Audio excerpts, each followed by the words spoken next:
Welcome back to the Gallagher Shots YouTube channel. My name is Matthew, and after a 2-week international break, Newcastle United are back in action this Saturday against Manchester United at St James's Park. Now, many of us have paid or are still paying for season tickets that we just simply can't use, but don't worry, the Premier League and Sky Sports are giving us the privilege to watch this barnstormer for the very, very reasonable price of £14.95.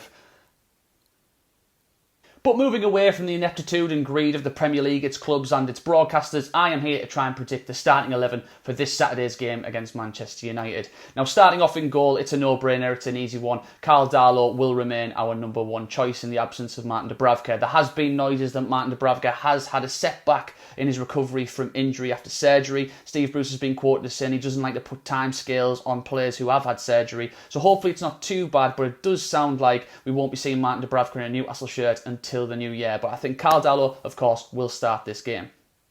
Now, moving into defence, I think we'll line up with a back four similar to most of the starting lineups so far this season.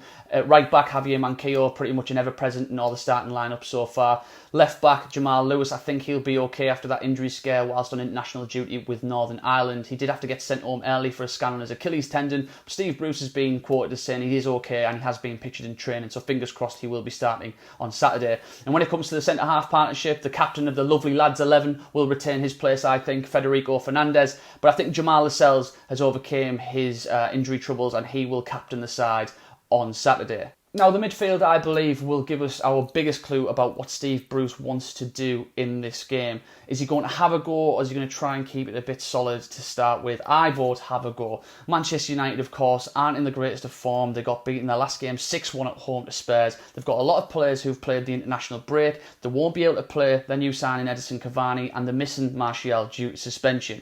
Now, the centre of our midfield, I think, picks itself. He's been, had a lot of trust in Jonjo Shelvey and Isaac Hayden. I think they will remain. And of course, our beautiful prince, the man who's just signed a new contract, Alan Saint-Maximin, will start on one of the wings. But it's whether he starts Jeff Hendrick on the right, which he seems to love to do, even though he offers very little going forward, or he starts the in-form Ryan Fraser. Now, Ryan Fraser, of course, played up front for his 2 games against Czech Republic and Slovakia for Scotland, getting a man-of-the-match performance against Slovakia and scoring the only goal against Czech Republic. Now, I really hope that he starts Saint and Ryan Fraser.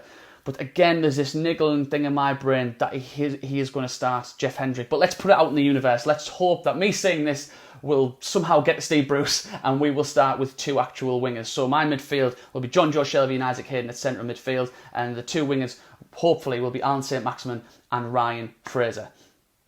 And finally, the strikers. I think Steve Bruce will start his trusty partnership of Callum Wilson and Joe Linton. Callum Wilson, of course, has hit the ground running for Newcastle since signing from Bournemouth. And Joe Linton, in the last couple of games, has actually shown a little bit more of what he can actually do without the spotlight directly on him in that lone centre-forward role. Now, all depends if we start with these 2 wingers that I've said. If Jeff Hendrick does start, you might see Joe Linton dropping deeper into a wide role. But hopefully we start with those 2 wingers and then we have a centre-forward partnership with Joe Linton and Callum Wilson. So that's what I'm going for, 4-4-2 with Callum Wilson partnering Joe Linton up front. But am I right? Am I wrong? Please let me know in the comments below. Will you be even watching this game after the ridiculous price tag that's been put on it? Please let us know in the comments below. Please like the video. Please share. And if you haven't already, please subscribe to the Gallagher Shots YouTube channel.